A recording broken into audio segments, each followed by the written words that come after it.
এই দেশের তরুণ সমাজের মধ্যে জাতীয়তাবাদী শক্তির বীজ বপন করবার লক্ষ্যে এদেশের গণতন্ত্রকে শক্তিশালী রূপ দিতে, প্রাতিষ্ঠানিক রূপ দিতে শহীদ রাষ্ট্রপতি জিয়াউর রহমান এই তরুণ শক্তিকে ঐক্যবদ্ধ করবার প্রয়োজন অনুভব করেছিলেন।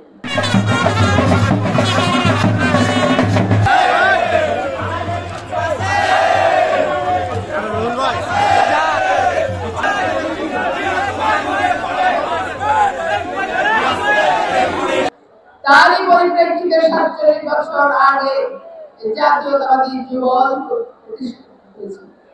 আমরা দেখেছি শিশুকালীন থেকে রাজপথে সে যুবদলের নেতাকর্মীরা লড়াই করে এসছে।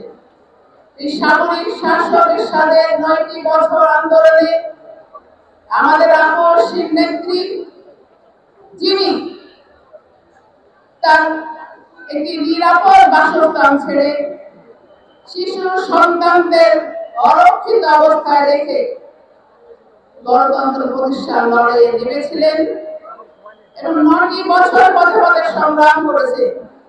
সেই পাশে যারা ছায়া হয়ে দাঁড়িয়েছিলেন, শক্তি জুগিয়েছেন এদেশের তরুণ রাজনৈতিক নেতৃবৃন্দ, যুবদল তাদের মধ্যে অন্যতম শক্তি।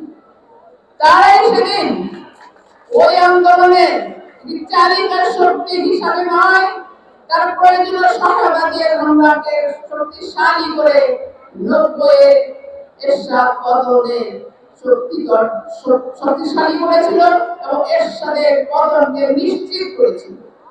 এরপর থেকে আমরা দেখি যুবদল বারবার প্রতিটি সংগ্রামের সংকটে তার দায়িত্বে পালন করেছে।